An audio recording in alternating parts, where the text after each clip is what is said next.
Well, in the wake of yet another deadly shooting over the weekend in Allen, Texas, the Lone Star State's Governor, Greg Abbott, warned on Monday not to blame guns. Instead, we need to address, he said, America's mental health crisis. Governor Abbott, you go first. You address your own mental health issues first. You're listening to The David Feldman Show. You happy, self-actualized hump.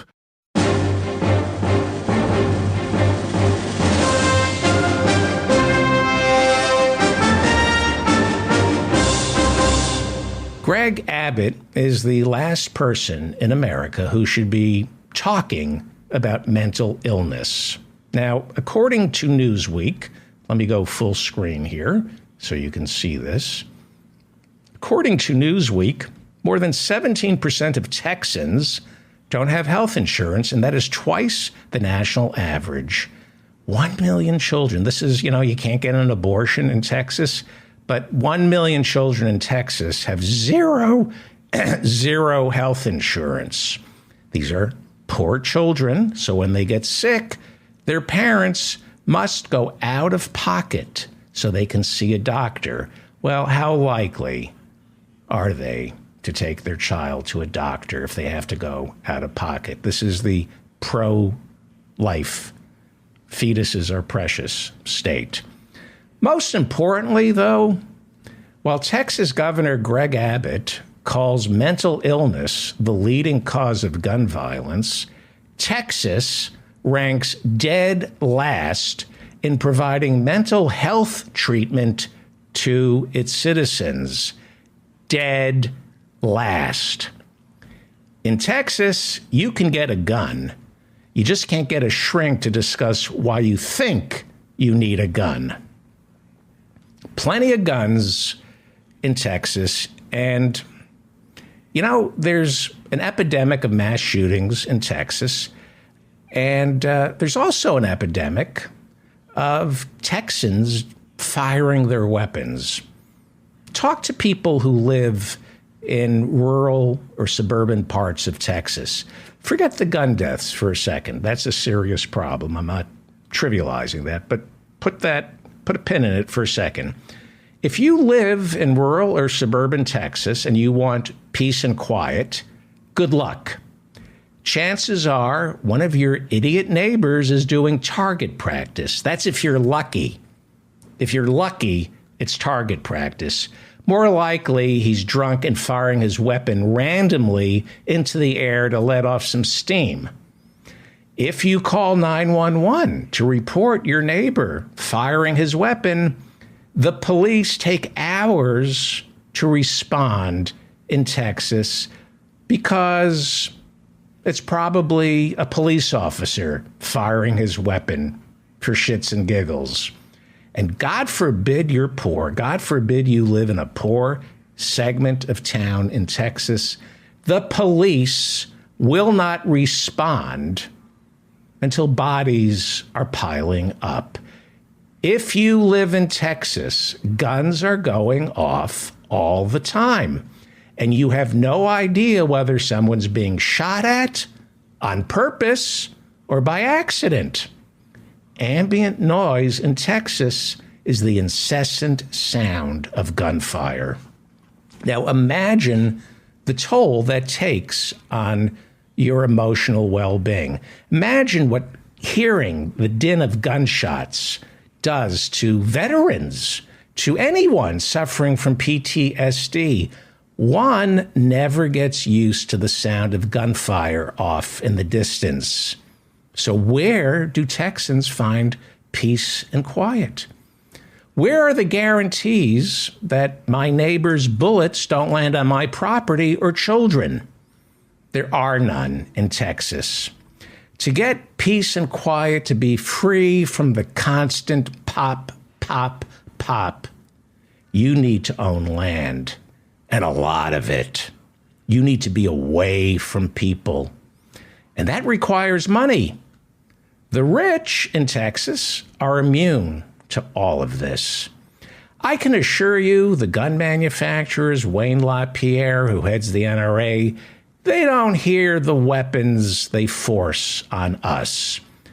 Gunfire, the sound of gunfire, the fear of gunfire is not a problem for the rich. And in America, if it's not a problem for the rich, it's not a problem.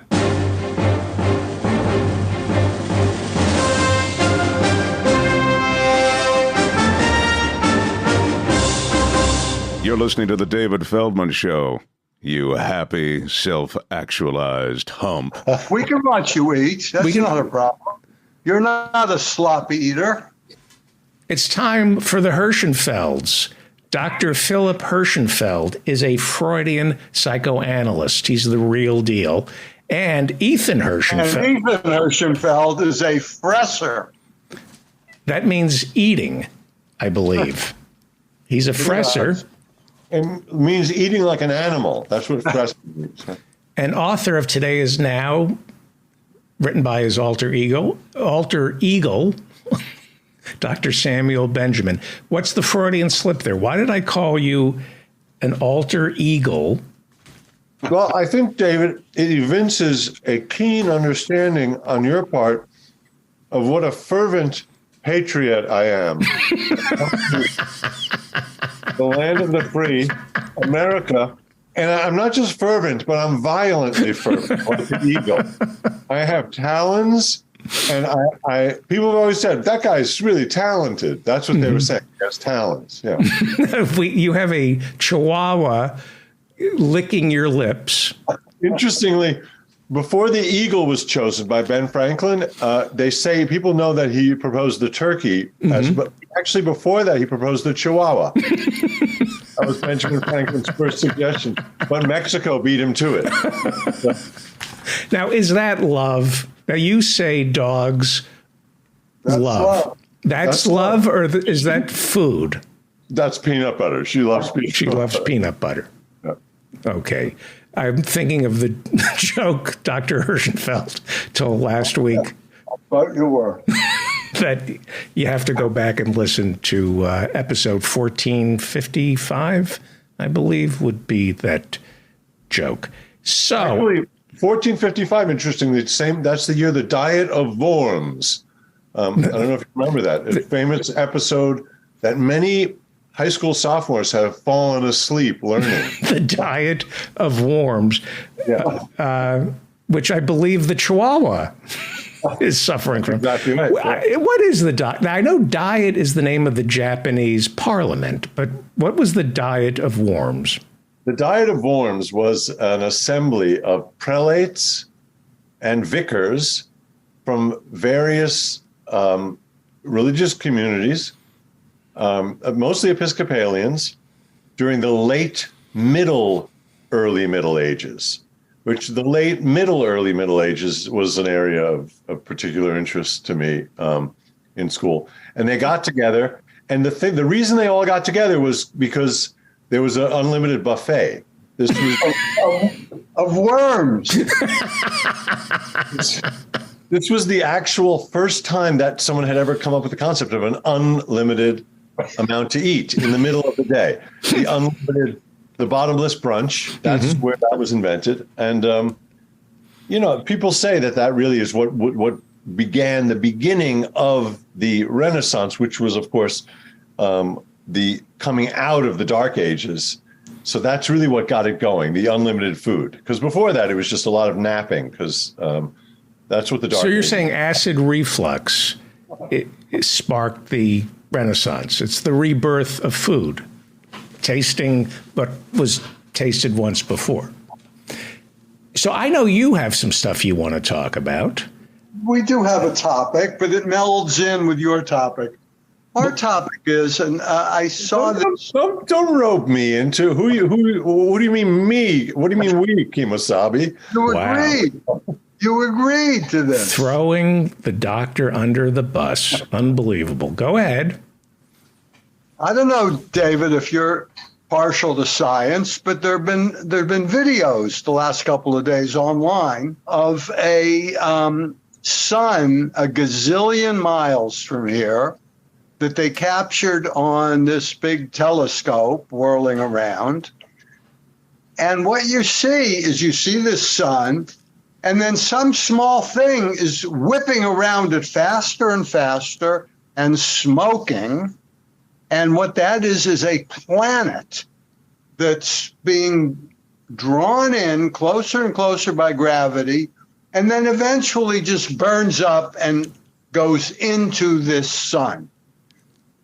Now, what they say is that in 5 billion years, which may seem, like a long time to you, but not in astrophysical terms, it's not. In 5 billion years, that's what's going to happen to Earth.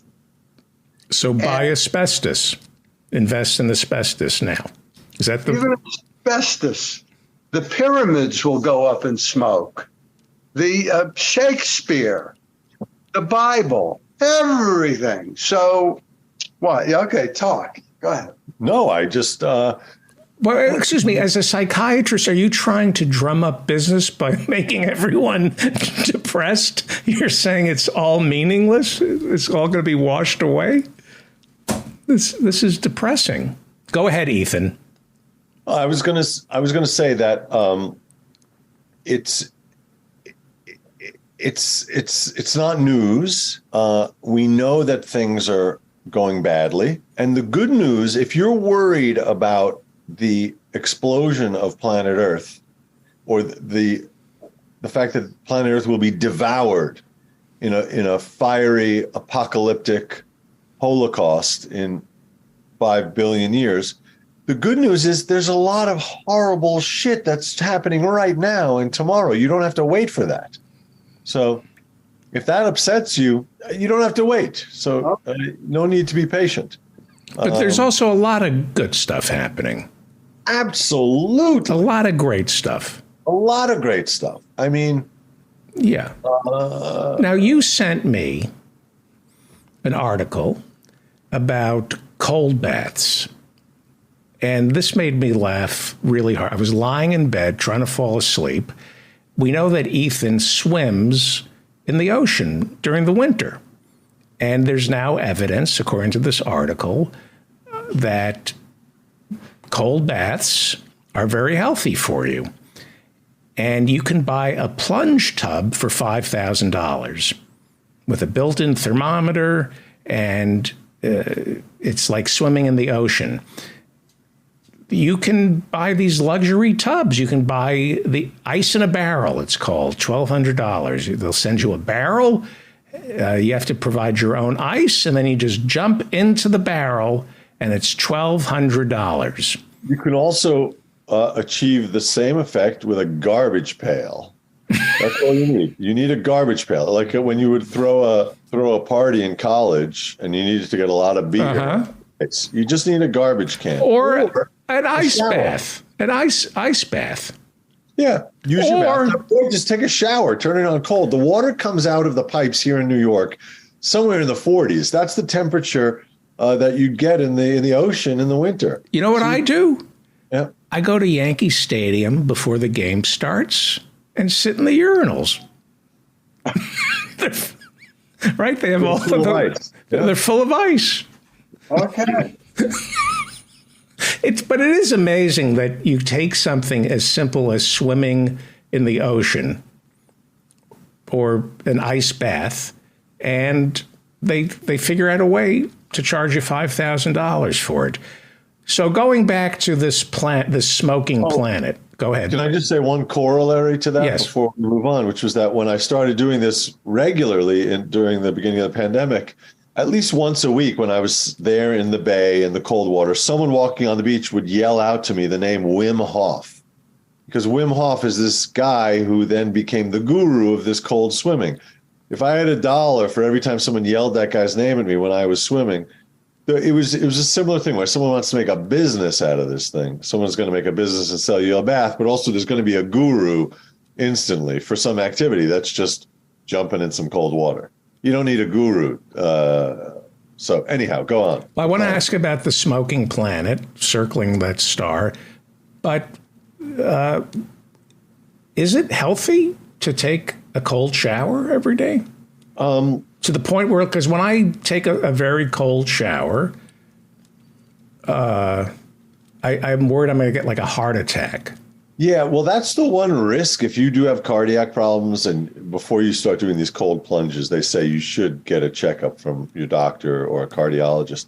Because the one thing that can happen if you have that predisposition, your heart could stop. And apparently, according to science, it's good if your heart keeps pumping. Right. So if it stops, that's a problem. The other problem is when people jump in, if their head is submerged and then they have that reaction of having to breathe in quickly, that's not good. Don't breathe in underwater. Just never do that.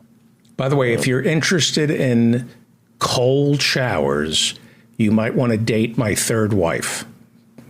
Because I can assure you, you date this woman, you'll be taking a lot of cold showers. Let's go back to the smoking planet. Yes.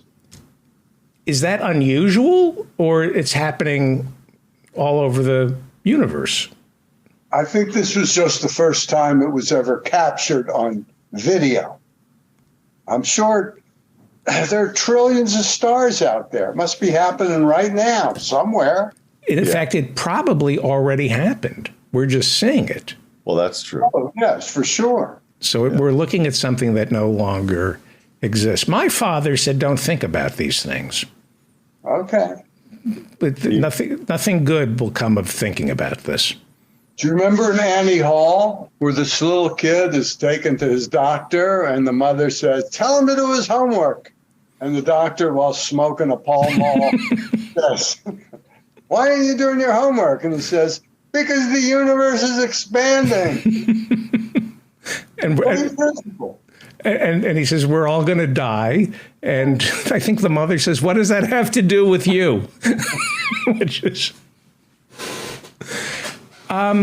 So we could all use that. We could all stop straining at the bit and just accept, it's all going up in smoke. So chill out.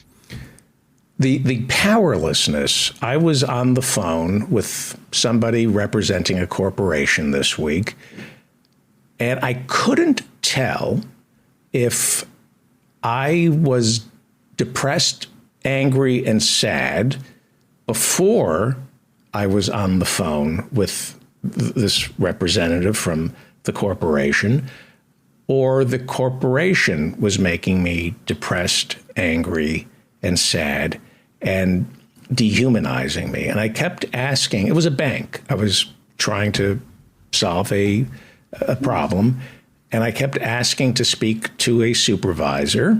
My Karen came out, I want to speak to your supervisor. No supervisor. And the call was being taped, and I began to realize that he was doing his job by not providing me with what I wanted. He had been dehumanized. He was dehumanizing me.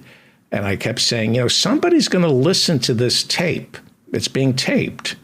And you're going to be on record saying these things. And he goes, I understand that. Yes. First of all, how do you know it was a person? It could have been a bot that you were talking to, number one. Well, that was what I was going to ask you about. Here's the second thing. Whenever I have to call a bank or any equivalent institution, but especially a bank, I get on the phone. I say, let me speak to a supervisor. And they give me some song and dance. And then I say, I have an even better, no, sorry to interrupt, but I have an even better thing. Before I even dial the number, I say, let me talk to a supervisor. Then I dial the number. Go ahead. And then what do you do? And then I say, I am aware of how much you people spend to get a new customer. Well, I'm an old customer, and I've been contemplating going over to Chase Manhattan Bank unless this is solved today. And that seems to work because everybody hates Chase Manhattan Bank. So you play hardball with them. Hardball, the hardest, yes. So I have a problem dealing with corporate customer service on the phone. And I thought about AI, and it did occur to me that in a year, 2 years, I could be talking to screaming, yelling. Yeah, at a machine. At a machine. Yeah. But I already, excuse me for 1 second, and this is what I found so depressing and terrifying. He was a cyborg. He already was a machine. I could hear it. In other words, he was a human being who was being monitored, hewing to the party line, doing exactly what he had to do. He already had been turned into a robot. And that, I found that depressing and sad, and I was powerless. And I couldn't tell if there was something else bothering me or if this interaction with the corporation was making me. It's both. It's both. Or neither. Or just one. Those, mathematically, that covers the possibility. So I have a solution, David. If you have a concern about this interaction with someone who's actually a cyborg or who has been cyberized by their position vis-a-vis their corporation, this is what I do. I call up and I talk like this. Hello, I am calling to make an inquiry about my account. I do if I take this to improve my customer service. Yeah, and then you beat them at their own game. And if it is a cyborg talking to you, sometimes that can lead to unexpected places. Like the cyborg will ask you out. You've just catfished them. And you're like, sorry, man, I'm actually a human. I don't date cyborgs. That is a really great idea.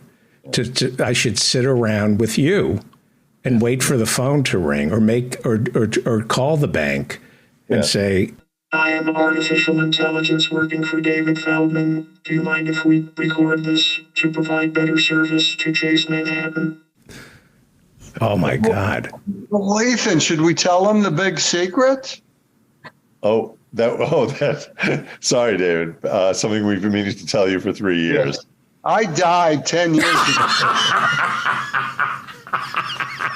And I am completely automated. Okay. And I am a prodigy programmer. I've just been animating him on my MacBook. Well, I mean, you could can you download a human being? Not their soul, but you could download enough of their affectations, their affects, their speech patterns. Yeah. You could theoretically have AI read all of somebody's emails. It wouldn't take long. With most people, it would take about 5 minutes to get all their relevant details, I think. If you saved all your, can you hear me? Yeah. Unfortunately. if we leave behind a lot of data. Yeah. And if you feed all the data into artificial intelligence, in all seriousness, Dr. Hirschenfeld, in all seriousness, because I have been reading about this. There was a story, and I find it solipsistic, where I can't think about this. I get really frightened that in 5 years, I won't know if I'm talking to a human or not. How seriously frightening is this? Listen, I'm no expert in the field. You have some experts, like apparently the father of this all, who came out this week and said, this is really dangerous, and we've got to do something about it or stop it or whatever. But then lots of other experts in the field say, these fears are all overblown. So, and then you have people on the other end of the spectrum who are not an expert in this field. In fact, I'm not an expert in this field. I'm not an expert in any field. And I will tell you that there's nothing to worry about. There's absolutely nothing to worry about. There's no, like I said, you don't have to worry about artificial intelligence. You don't have to worry about organic intelligence. You don't have to worry about any kind of intelligence. There's very little intelligence out there. It's mostly stupidity. I would worry about stupidity before I worried about intelligence. And if you really want to worry about something, worry about all the cows that are being slaughtered. It's just not nice. Right. It's not nice. Just be nicer. Stop with the animal eating. It's not nice. Will you eat artificial meat? Well, yes. Yeah, I will. Yeah. Will it taste as good without the pain and suffering? Well, the people who are, I've said this before, I think that the people who are actually, they get a sadistic charge out of knowing that it's a real animal, that's less than 1% of the population. Those are the real sickos. A lot of people will say, oh, I like it bloody, but they're just covering for their queasiness about what they're doing. Right. There's a small bit of the population that actually enjoys that fact, but it's very small. But how you kill the meat also determines how it tastes. Well. So without the death, is it going to taste as good? That's. You mean you just gnaw on it? Oh, you're just talking about growing like cultured meat? Is that what you're talking cultured about? Meat. Oh no, I'm not eating that. I don't want that. It's just gross. That to me grosses me out. But I'm happy to eat fake stuff like Beyond Meat. Oh, you're right. But they're growing meat in laboratories. And it's being served. I find this artificial intelligence. There's a part of me, just like I thought about social media, where I thought, well, social media everything is good and everything is bad. There's one part of artificial intelligence that I think the brain is resilient. We're not using enough of our brain. What percentage of our brain do we use? You?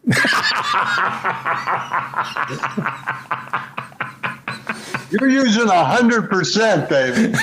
That is. No, it's such a great joke.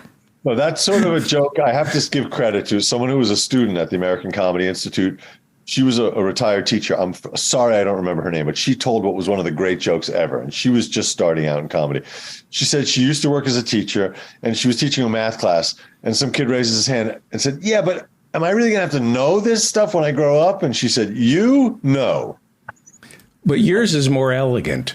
Well, and I don't think artificial, I like to think that artificial, it probably can learn to do that. You were going to say something, Dr. Hirschenfeld? I probably was. So I would have to change my fuse box. So in terms of the mind, if let's say we're using 7% of our brain. I don't know where people get these numbers. Yeah, that was Morgan Freeman in that thriller. He was, every time they cut to him, he was giving a lecture. He was saying, well, we're only using 3% of our brain. 8%. What happens if we use 20%? It was a little bit silly. But I will say that. Excuse me for 1 second. Don't forget the thought. Yeah. I was wondering if AI will force us to use more of our brain. And that the same way fire, the invention of fire and cooking meat,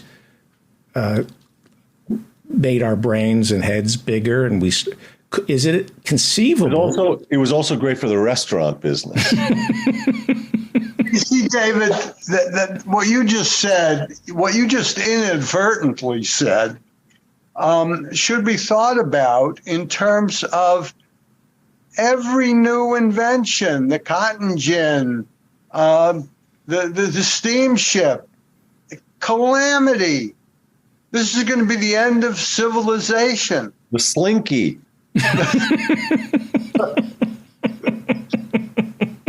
So maybe this is just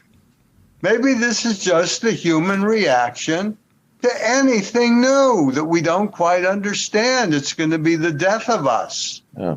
Ethan, I said to hold a thought. No, I was going to simply say, if anyone out there is only using 7% of their brain, just a piece of advice: try to use the outer part, and it's closer to like to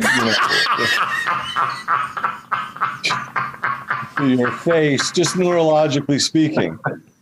It's closer to your face, your ears, your tongue. If you use the inner part, it's just 7%. Basically, like nothing's going on at all. I thought you were going to say they're like frequent flyer miles, that if you're only using 7%, you should donate. Oh, right. Yeah. 93%. Now, because they expire by the end of the year. I did want to give a plug, since we were talking about artificial intelligence. But we're running out of time before you do a plug. Sorry. Plug it. Science can be controlled. They have controlled nuclear weapons, nuclear power, cloning. Everybody said anybody can clone. They theoretically, if they wanted to control this, it could be controlled, right?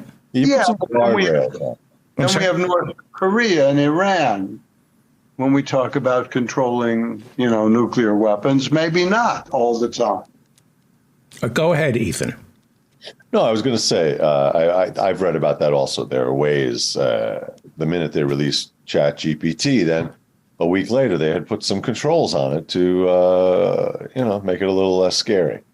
So I think there are ways to mitigate all these risks. Again, speaking as an expert, I mean, as someone who doesn't know anything about it. I do want to. This is a plug of someone else. My friend Sasha Serbal. Look up this comedy special. It's called Artificial Ignorance. Artificial Ignorance. And I was at the taping of it before the pandemic. It's very funny. So look that up, Sasha Serbal. And he's taping a new special soon, the weekend of the 19th at New York Comedy Club. So that's a plug for my friend Sasha. Very funny guy. Fantastic. And I want to plug something of my own, which got released today. It's on Apple Podcasts and wherever you get your podcasts.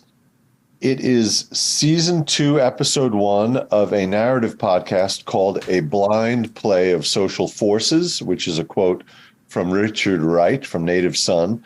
And season 2, episode 1 of A Blind Play, you can just put A Blind Play into the search engine, and season 1 was popular enough, it'll pop up. Season 2, episode 1 is called Best Laundrette.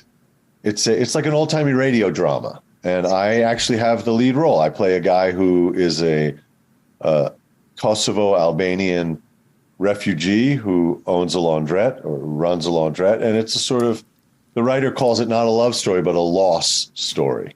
So there's a sort of love-ish plot, but I recommend it. I'm very happy how it came out. It's a half hour long. It's like an old-timey radio drama. So you just listen to it, a few sound effects and some music.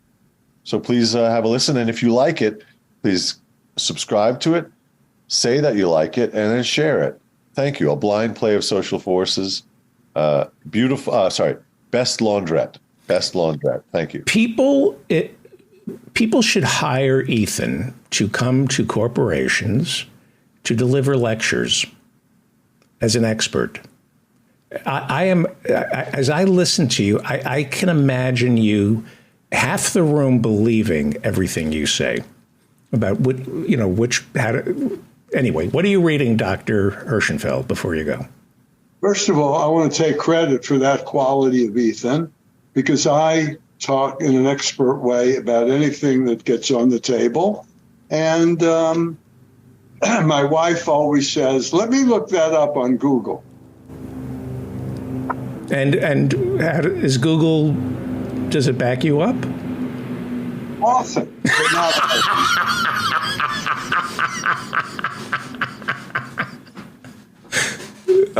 you could, Ethan. What I'm reading it right now is mostly professional stuff, because I'm finishing up a course, so you wouldn't be interested in what I'm reading.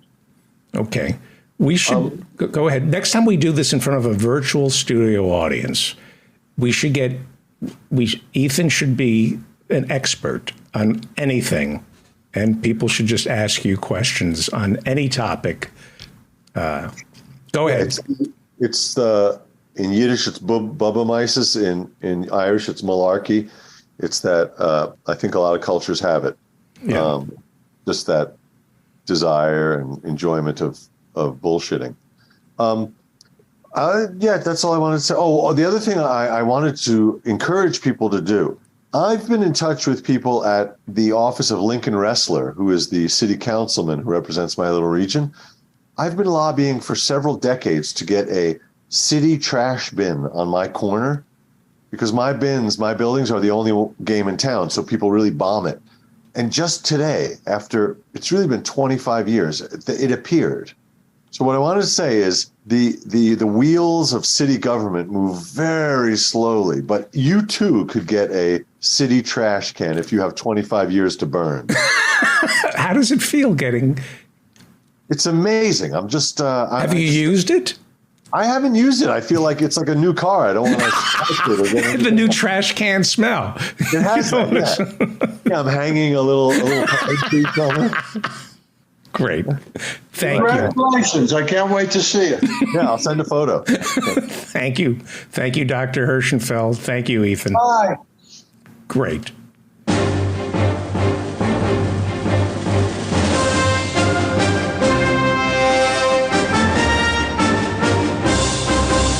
You're listening to The David Feldman Show. You happy, self-actualized hump.